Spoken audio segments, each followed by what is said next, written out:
कैसे हैं आप सभी? आई होप अच्छे होंगे, राइट। चलिए, मैं योगिता प्रजापति यूट्यूब चैनल पे आप सभी को स्वागत करती हूँ और आज मैं आपके लिए लेके आऊँ एक्सरसाइज 5.2 का क्वेश्चन नंबर 15। तो प्लीज ध्यान समझना, साथ ही लाइक शेयर करना मत भूलना। ओके बच्चों, आइए स्टार्ट करते हैं। देखिए क्या कहना है इस क्वेश्चन में। एन के किस मान के लिए दोनों समांतर श्रेणियों 63, 65, 67 और 3, 10, 17 के एनवे पद बराबर होंगे।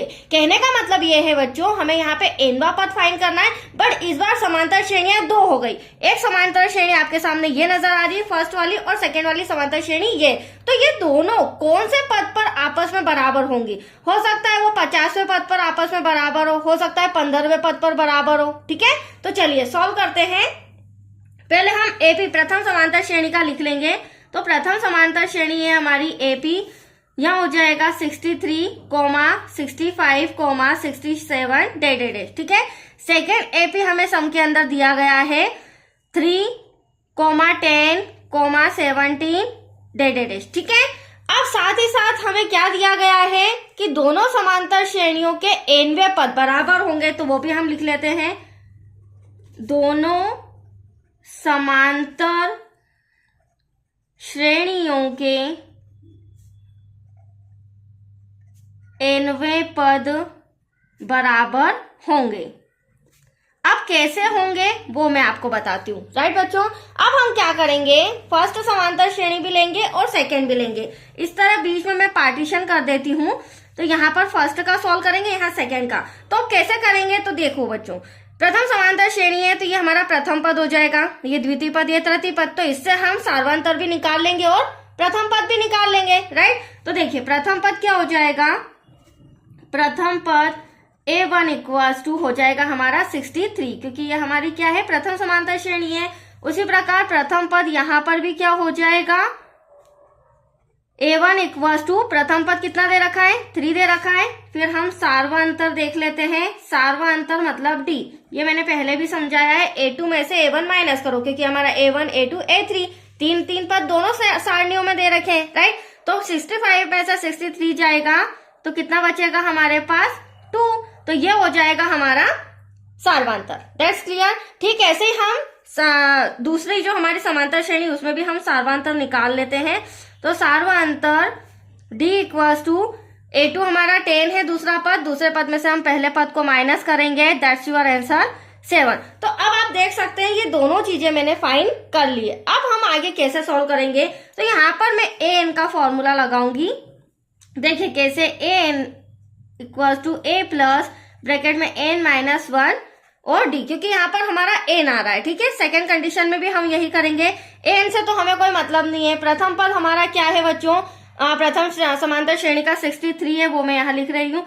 n हमें फाइंड करना है -1, d हमारा 2 नजर आ रहा है आपको। ठीक है, सेकेंड कंडीशन में 63 प्लस, अब 2 का पूरे ब्रैकेट में मल्टीप्लाई होगा इसमें, तो 2 का n में होगा 2n, 2 1 जा 2।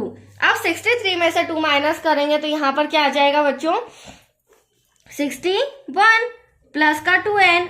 अब इसे फिलहाल समीकरण फर्स्ट दे रही हूं मैं, राइट। ऐसा ही समीकरण हम सेकेंड कंडीशन में लाएंगे जिसमें हमारी दूसरी समांतर श्रेणी दी गई है।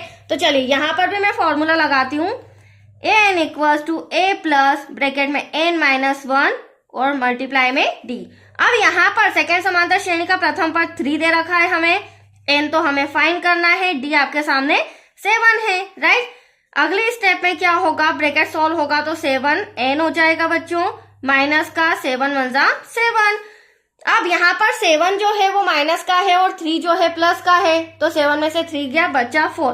बट बड़ी संख्या माइनस की, तो इस बात का भी आपको ध्यान रखना होगा। ठीक है, 7n ऐसा कैसा। और यहाँ पर आप देख रहे हैं कंडीशन सेकेंड, तो हम इसे समीकरण 2 दे देते हैं। ठीक है, दोनों समीकरण आ गए हैं और दोनों में n आपको नजर आ रहा है, और एटलीस्ट हमें वो nवा पद ही फाइंड करना है, क्योंकि हमें क्वेश्चन में क्या कहा गया है, दोनों समांतर श्रेणियों के nवे पद बराबर होंगे। तो पहले हम nवा पद फाइंड कर लेते हैं, फिर जो भी डिजिट होना होगी वो पता चल जाएगी। ठीक है, तो देखिए अब इन दोनों को हमें बराबर करना है, तो हम लिखेंगे यहाँ पर समीकरण 1 व 2 को बराबर रखने पर। अब बराबर रखने पर तो हम इक्वल ले लेते हैं। देखिए कैसे, 61 प्लस 2n बराबर है -4 + 7n के। अब देखो हमें n फाइंड करना है, वेरी सिंपल। हम क्या करेंगे यहाँ पर, n एक तरफ और डिजिट एक तरफ, तो 61 तो यही रहेगा, -4 इधर आके प्लस का हो जाएगा, 7n प्लस का 2 इधर आके माइनस का हो जाएगा, यहाँ ऐड हो जाएगा तो ये 65 हो जाएगा, यहाँ माइनस हो जाएगा तो ये 5n हो जाएगा। एटलीस्ट हमें क्या फाइंड करना है, n। तो आप देख सकते हैं, थोड़ा सा कॉपी इस तरह से कर रही हूँ, आप देख सकते हैं जो इंटू का 5 है बच्चों वो कहाँ आ जाएगा, डिवाइड में। तो 5 1 जा 5, 5 1 जा 5, 5 3 जा 15। तो एटलीस्ट हमारा n कितना आया है, 13, है ना।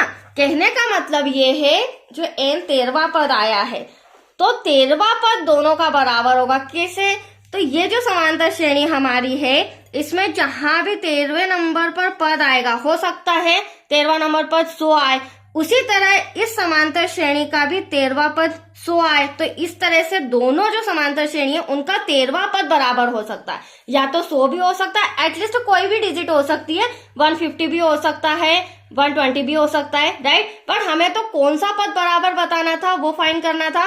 तो 13वां पद आपस में इन दोनों समांतर श्रेणियों का बराबर है। That's clear. तो आया आपको समझ में। चलिए नेक्स्ट वीडियो क्वेश्चन 15 से रहेगा। ओके बच्चों।